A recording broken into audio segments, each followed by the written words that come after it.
Simulan na kaagad natin mga lodi. Pakainin kaagad natin ang ating Grammostola pulchra. Ayan mga lodi. Discoid root nga pala nga ipapakain natin sa kanila ngayon. Ayun o.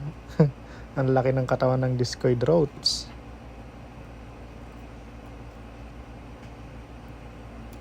Ayun. Ayun o. Ayun, nice one. Ang ganda niya mga lodi. Solid ang kulay niya oh. Black na black. Ang solid. Ang ganda niya mga lodi, solid talaga.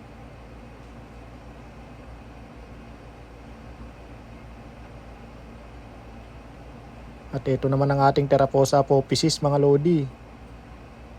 Bigla niya na lang kinain kaya hindi na natin nakuhanan ng video clip ang kanyang paghuli sa discoid roach.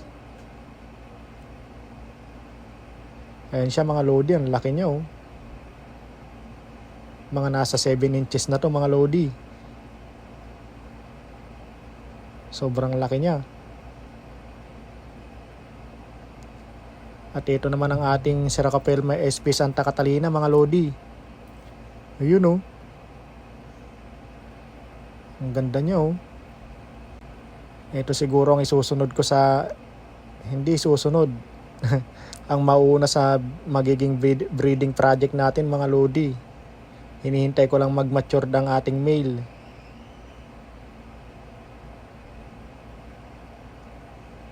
Ayan siya mga lodi, ang ganda niya oh. Nagtutulog-tulugan pang ating discoid roach mga lodi. Ayun. Walang kawala. Ayan siya mga lodi, ang ganda niya oh.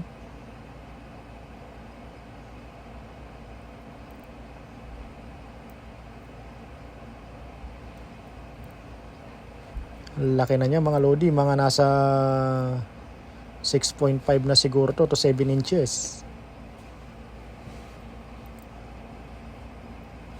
Ang ganda niya oh.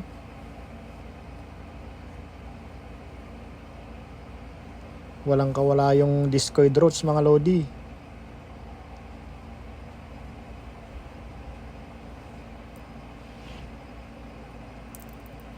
At itong ating male mga lodi, hinihintay na lang natin mag-matured. Ayun oh. Ang lupit. Ang ganda niya mga lodi.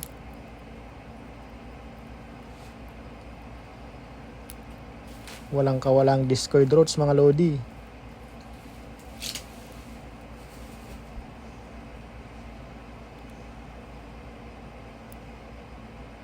Ayan siya oh.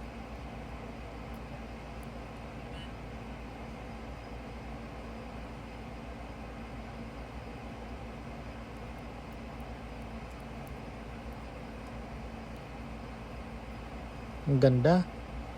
At itong huli natin papakainin mga lodi. Ito nga palang ating Ternoculus murinus mga lodi. Tan color form. Ayun oh.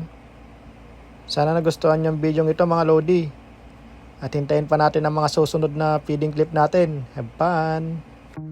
Don't forget to subscribe, like and share. At Wangbo Exotics TV. Thank you!